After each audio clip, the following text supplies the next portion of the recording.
Yeah, Tom, the winds have died down just a little bit, but they are still gusting pretty strong out here. Just, I don't know, 10, 15 minutes ago, we had wind gusts where it was really difficult for me just to stay on my feet. They were blowing so hard. But you see it behind me, just that plume of smoke, and you can tell by the angle of the smoke just how strong those winds are right now.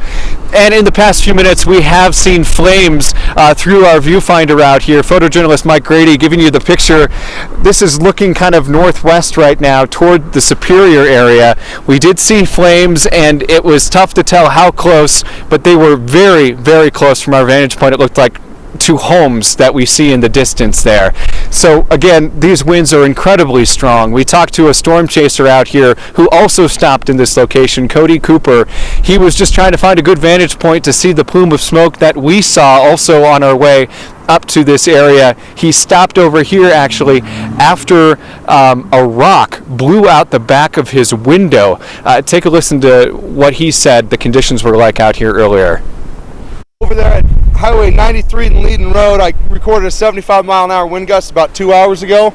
Moments ago when we were standing here, I just got a 55-mile-an-hour wind gust. Can you show us your rear windshield? Yeah, so I'm driving down 128 right there, and a rock, small rock, came through, put a hole through right here in the windshield, in the rear window, and went ahead and shattered everything else. Blew the whole thing out. Crazy. Isn't it nuts? Yeah, the winds are just absolutely incredible today.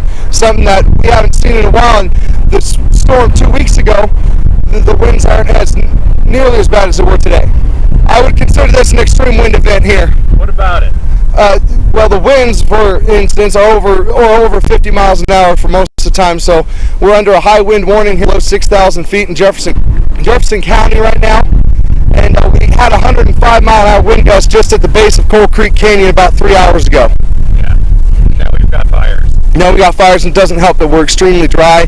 We're in level 5 extreme drought in a lot of areas. The snow up in the mountains is really, really good for them, but we're not going to see any for another 24 hours. So I hope that they can get this under control.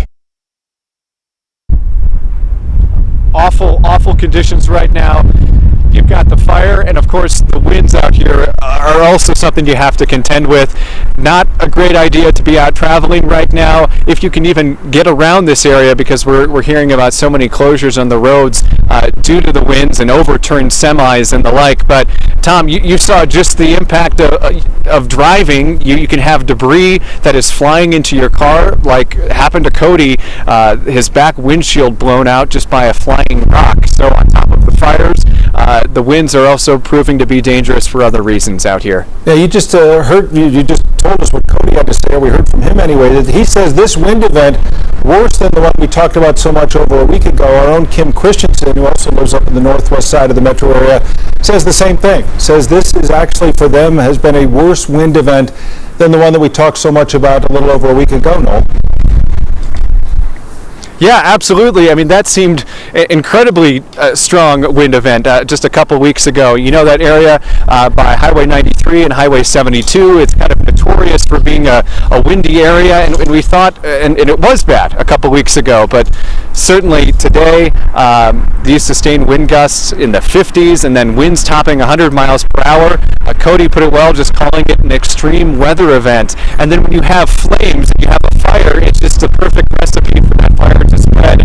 And all you can do is hope for the best for the folks that have homes out here, and hope that the conditions will change soon. And every now and then you get a really strong wind gusts like we're experiencing right now. Those images you sent us a few minutes ago of those flames looking like they were so close to the homes behind you, certainly jarring. Noel, we'll get back to you in just a bit. Noel again at the Omni Interlaken Hotel, the golf course up there right by the Rocky Mountain Metro Airport.